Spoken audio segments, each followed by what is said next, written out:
Welcome to Hip Hop Now Podcast. If you're from the future, you know what to do. Get your ass out of here. Don't disrespect the legend. Hip hop is here to stay. Let's get right into the business. What up, y'all? I'm your host, Vegas, and this is Hip Hop Now Podcast, a podcast specifically designed to keep you caught up on all things hip hop music and culture that happened throughout the week. Big shout out to the supporters over at patreon.com/hiphopnow. If you would like to learn more about that, visit the link in the description of this episode. Doesn't matter if you're listening on Apple Podcasts, where we're available, Spotify Podcasts, where we're available, or some third-party podcasting app. I appreciate you. Long-time listeners, what up? Give me a shout. But also, those people who are watching on YouTube, we've been doing video for a year or so now. There was one point in time where it was kind of going to happen, but wasn't, and now here we are, so we're on the road to 500 subscribers. We're somewhere around 440.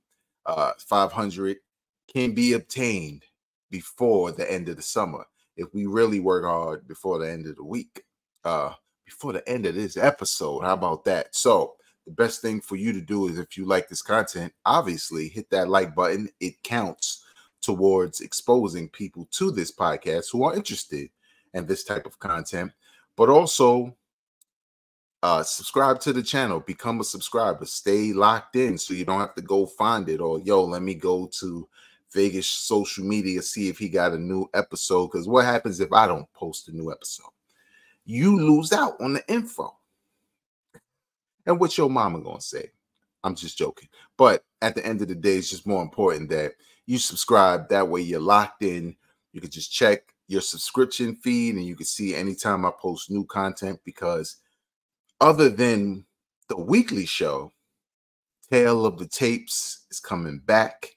If you haven't checked them out already, that's an exclusive YouTube series I did talking about cassettes that I purchased back in the days, stories behind them. It's kind of like a nostalgia trip, but I still have them. And if you're watching on YouTube, you see some of them behind me, and that's not all of them.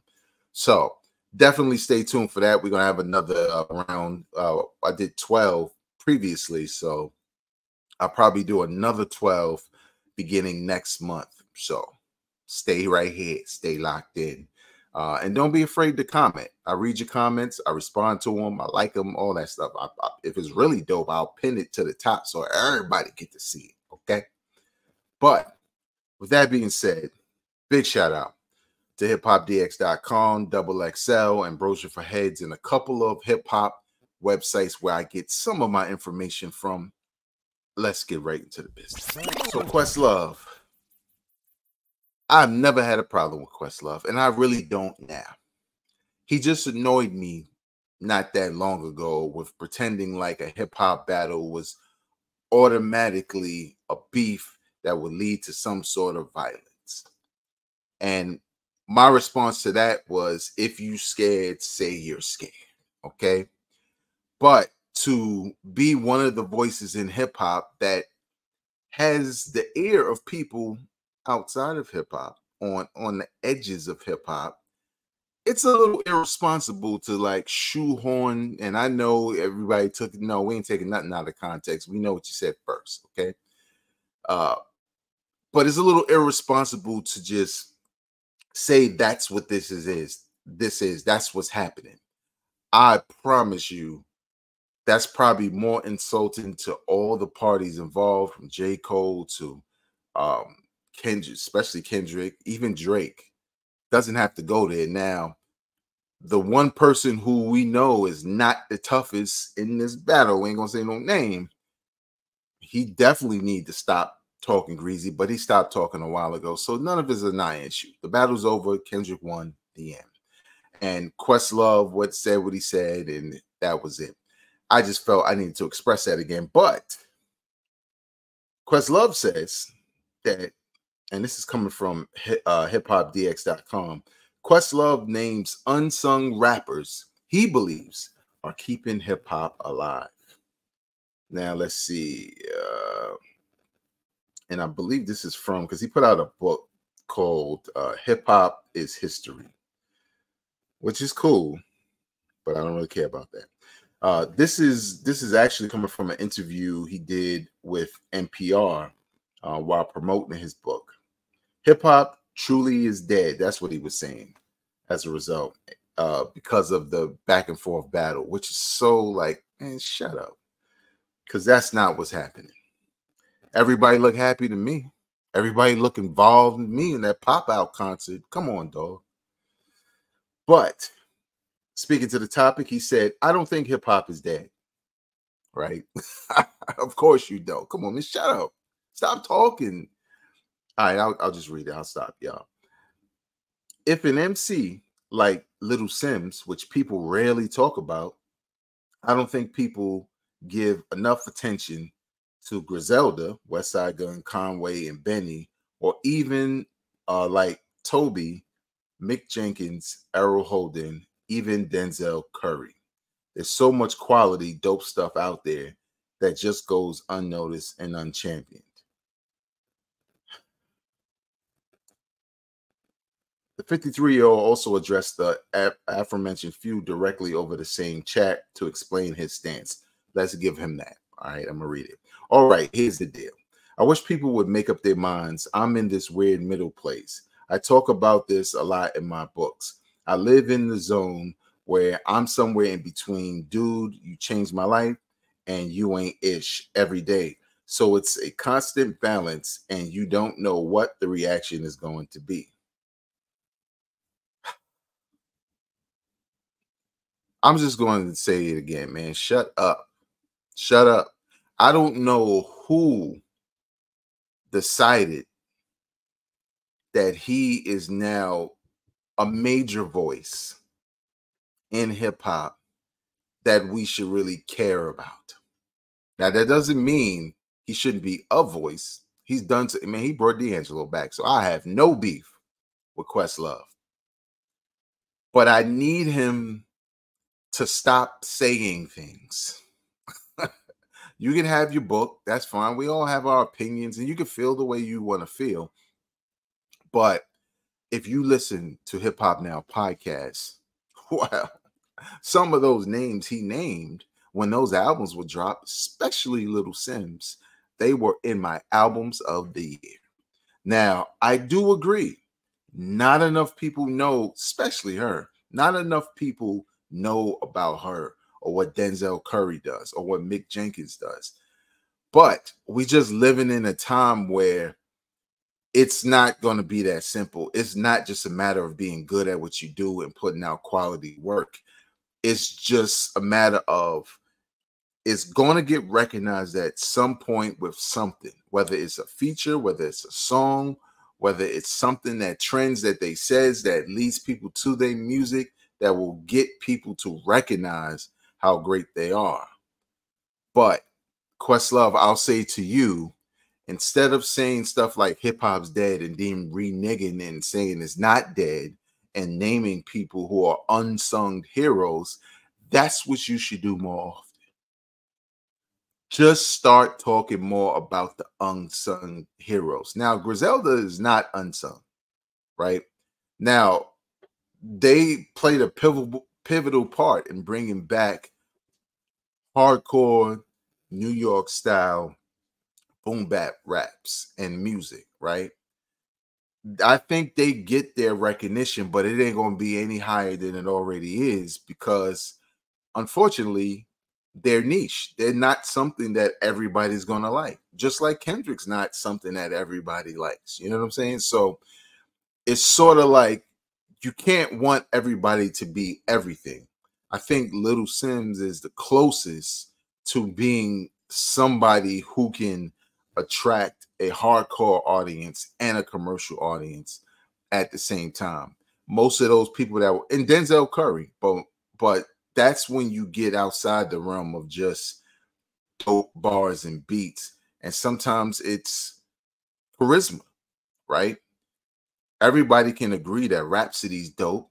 as an artist. Everybody can agree that she puts out quality music, but she may not have a personality that's attractive enough for the masses. You know what I'm saying? Like, she might just be an introvert, right? Or maybe she doesn't see herself as that, but there's something that's missing and it's not the music.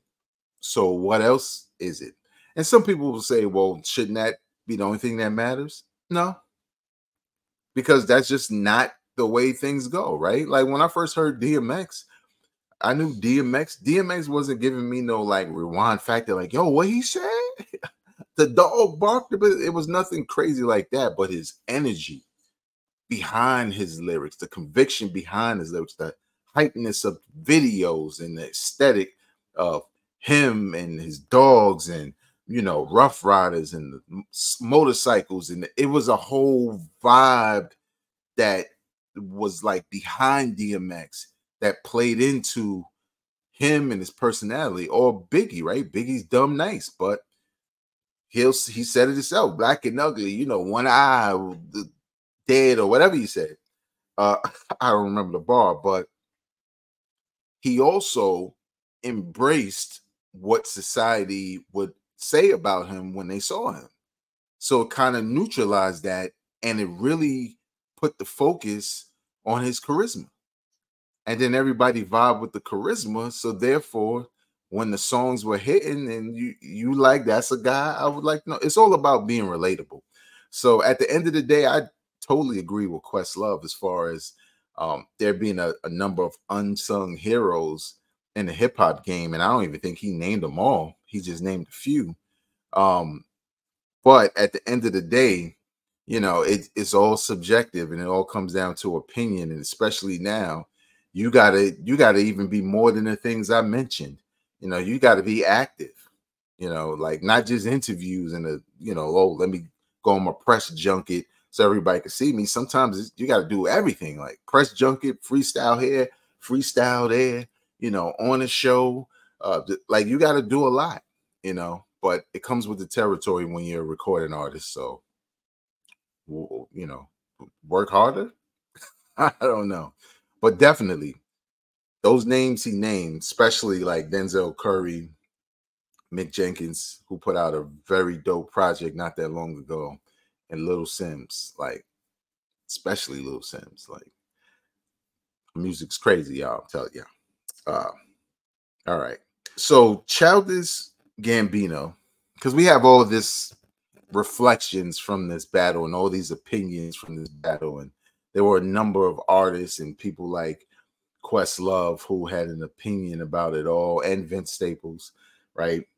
So Childish Gambino kind of looks at the beef that it reflects a worrying, hold up, no copyright, a worrying trend within our society. And he said this: I feel like there's just people not having enough fun. When I was a kid, there were big things that would unite us, and I just feel bad for y'all. This generation just does not get y'all. Wait, what did he say? This generation just does not get. Y'all get like bad stuff. Everything that everybody can get in on is usually effed up. Even this year, the most fun we've had was from a fight, a song from a fight, from a rap beef, which I enjoyed every minute of. It was very fun, but still kind of negative in a certain light, I guess.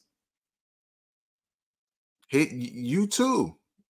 Which one are you on, man? What you on? Which one? You it was negative. True. I guess there's a little slander, you know, but you had fun with it. But there's not enough fun. And it's the only fun was the fight. I'm gonna need y'all to stop. And I'm gonna tell y'all why. And this ain't about ranting, because I don't really care about ranting leading to you know, views and stuff like that. You know, I have an opinion, you can agree or disagree. But this is my problem. When did these hip hop heads, so to speak, decide that battle rap wasn't a part of hip hop? And it's really when people are battling and making diss records, it's really only about violence and negativity and stuff like that. It is essential. It's an essential part of what MCing was. Sure, it. I will agree with this. I think there was a time where it was about displaying your skill and how much better you were than the other artists. And somewhere probably in the early 2000s where it got really crazy, which I look at Childish Gambino like, you wasn't here when everybody was dissing each other? Because we were. And it wasn't a mass murder of hip hop artists. It really wasn't. It's sort of like they're taking parts of the negativity and saying when guys diss each other in battle, this is the result. And I hate that because it's hip hop has always been about battling. The beefs typically are never the two artists fighting each other. Yeah, there may be people in their entourages who feel some kind of way where they want to just go there, but you can't control that because go to an NFL game. People fighting all the time in the stands. Go to a boxing match. People fighting all the time. It's not good, but it happens. And it is our society. And you really can't use something that is a part of hip-hop's fabric to now turn it into something more when nothing has happened. It's almost like you won't be satisfied until somebody actually does something. So you can say, see, yep, they shouldn't have battled. Shouldn't have said that. Now, to be fair, what I did like about Kendrick Lamar's rollout of diss records was before he got to the pedophile and the mudslinging part, he warned Drake, don't tell no lies about me. Don't tell no truths about you. And the minute Drake jumped in with the, where your wife and, is that your kid and all the mudslinging, that opened the door for Kendrick to go there, right? And honestly, when you talk about winning the battle, the results aren't, well, whose accusations were true. It's not hip hop. It's more about the execution, the rollout, and the crowd reaction. And the crowd reaction, which is not bots, like they like to say, you saw it at the pop out. You see it in every feed possible from people making different versions of Not Like Us. You saw the results, and it wasn't violent. And at a show that supposedly was about, getting on Drake and unified, it wasn't about him at all. The only unification that took place was a couple of neighborhoods in Gang Central coming together on one stage, united. But that's not really what y'all want. See, it just comes across as hypocritical. And I think in a lot of ways, because let's just be real, in a lot of ways, everybody got business to handle. And a battle of this magnitude, because of who Drake is in the music industry and who Kendrick are and what their different types and styles of music represent, Drake or people like turning on Drake's music or whatever and feeling like he corny, it does kind of hurt Childish Gambino in a way because his music is very similar. He's not the same artist and all that, but he's kind of in that lane more than he's in a Kendrick lane. And I think artists like Kendrick stand to benefit from his artistry when in the battle, because sometimes it changes the appetite of listeners. Like, yeah, I'm kind of done with the dances and the trendy stuff and the fluff bars. What Kendrick showed me was potency from Euphoria to 616 in LA to just loving the West Coast sound again with Not Like Us. And it opens the door for people to want to hear more of that.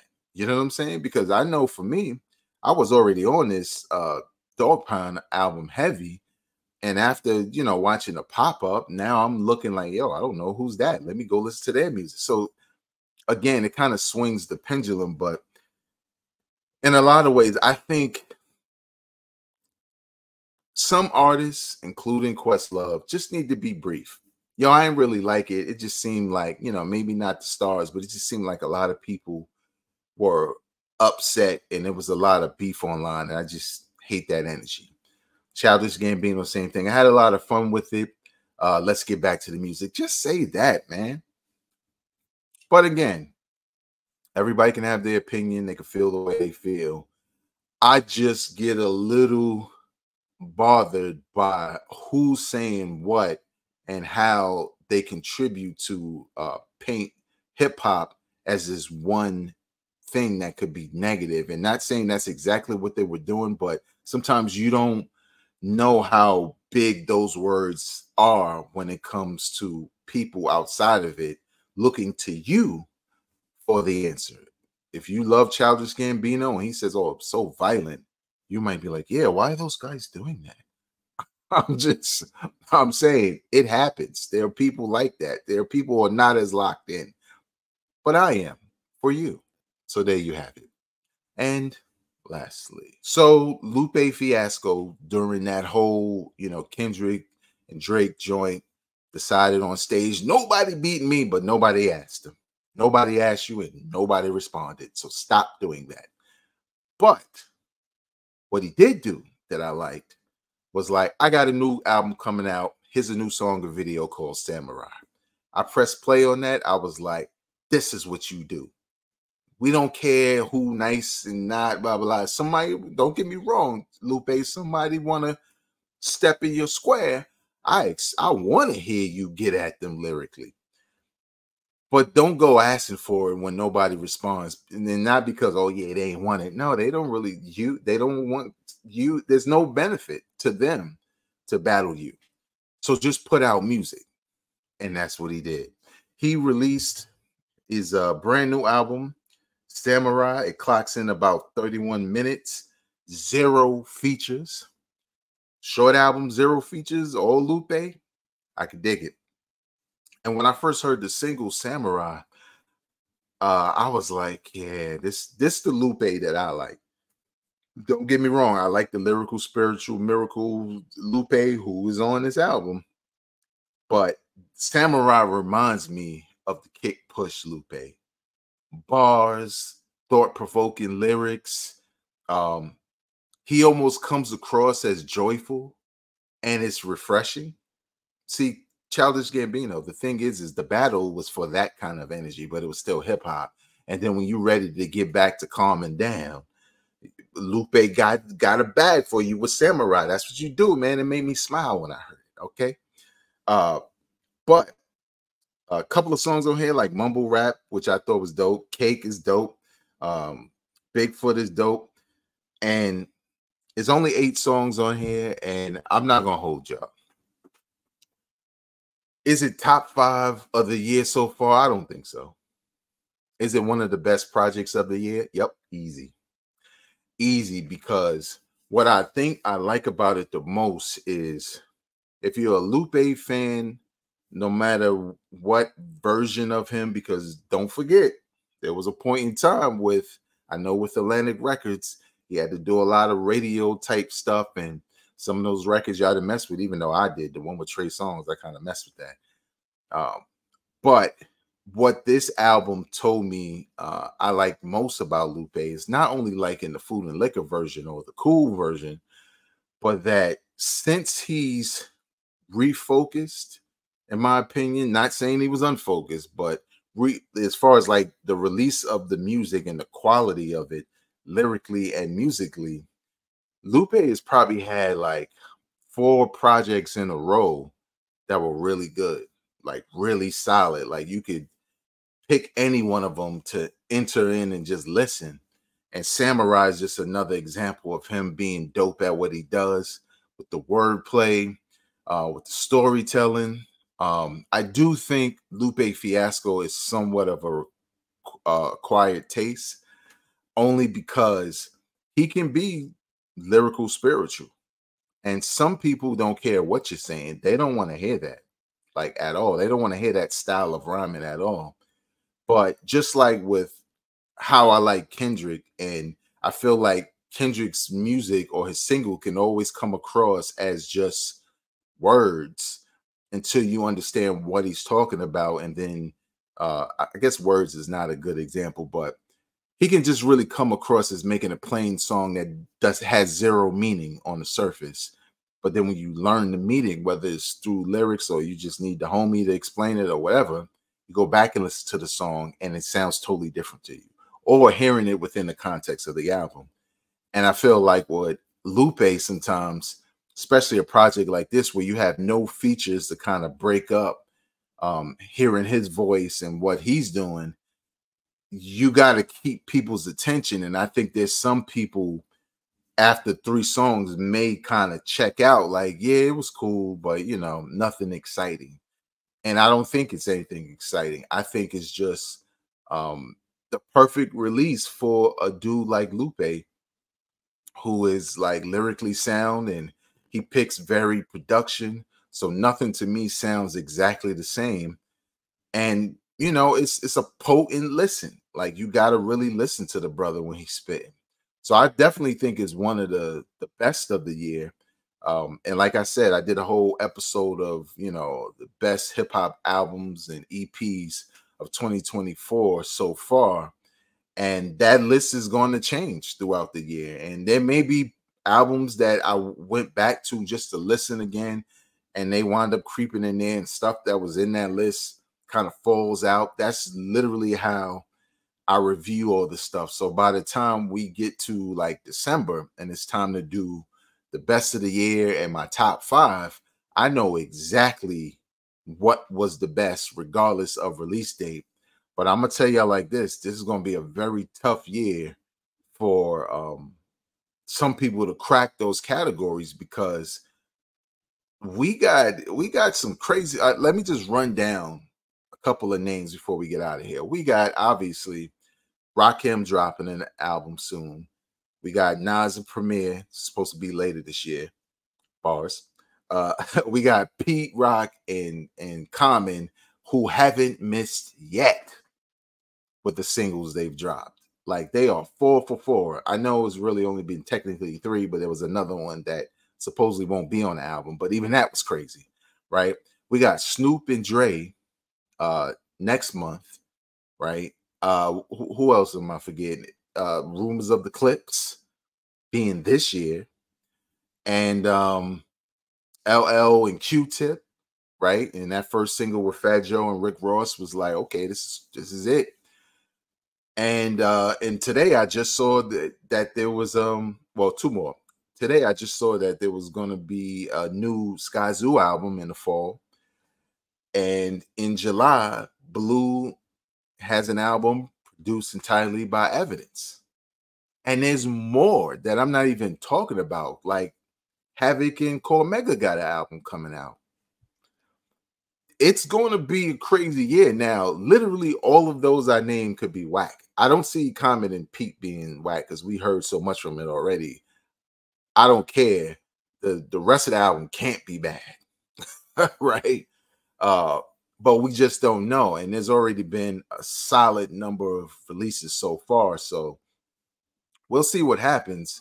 But I think Lupe Fiasco Samurai is a dope project. If you're a fan of Lupe, I assume you're going to like this or love it. If you've never been a fan, he ain't doing nothing that's going to change your mind. Nothing. Not to me, at least. But I like it. So there you have it. Did you hear Lupe Fiasco's brand new album, Samurai? What are your thoughts? Leave your comments in the comment section below. You know, what do you think about what Childish Gambino had to say and what Questlove had to say about hip-hop artists, the Drake versus Kendrick diss? Leave your comments in the comment section. I read them, I respond, and all that good stuff. If you like this podcast, hit that like button. If you feel like you want to stay caught up, subscribe. But most importantly, share it with people you know would enjoy this kind of content. Until next time, y'all, I am not a critic. I'm a fan. Peace.